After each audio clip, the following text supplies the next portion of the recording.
This is Chris, Orser Landscaping. What we're going to talk about today is drainage behind a retaining wall. If you're interested in having any type of retaining wall done, it's very important, actually crucial, to have the the proper drainage techniques installed behind the retaining wall.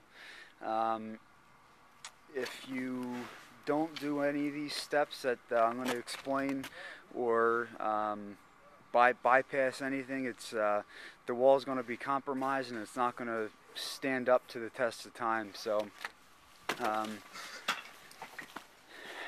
what needs to happen behind the retaining wall essentially is to have a drainage pipe that runs along the bottom of the wall, and this pipe here, as you can see as we pan over here, the guys at this point buried it with stone, but that black pipe runs all along the bottom of the wall to the beginning, and it's a perforated pipe. So what happens is when the water comes down, it enters the pipe and exits out to the street.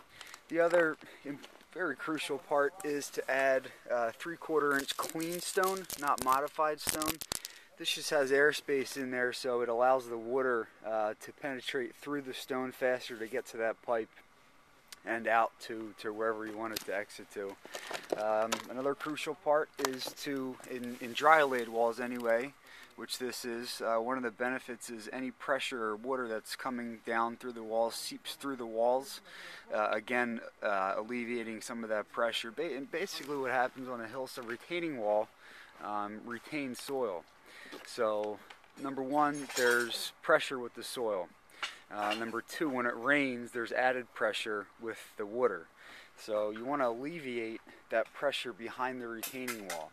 And at Chris Orser Landscaping, we take every precaution, every technique that you are supposed to take and that is standard in doing this. There's also a layer of geotextile fabric here that separates the stone and the soil, and what that does is it eliminates any stone, drainage stone, from migrating into the soil.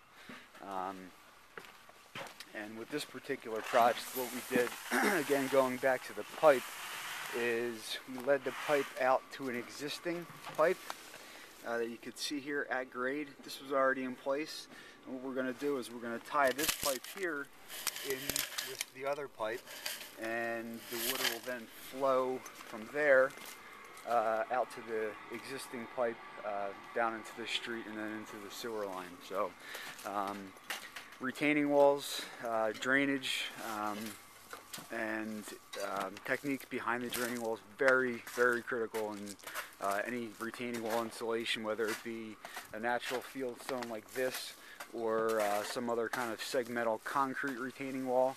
But drainage is crucial.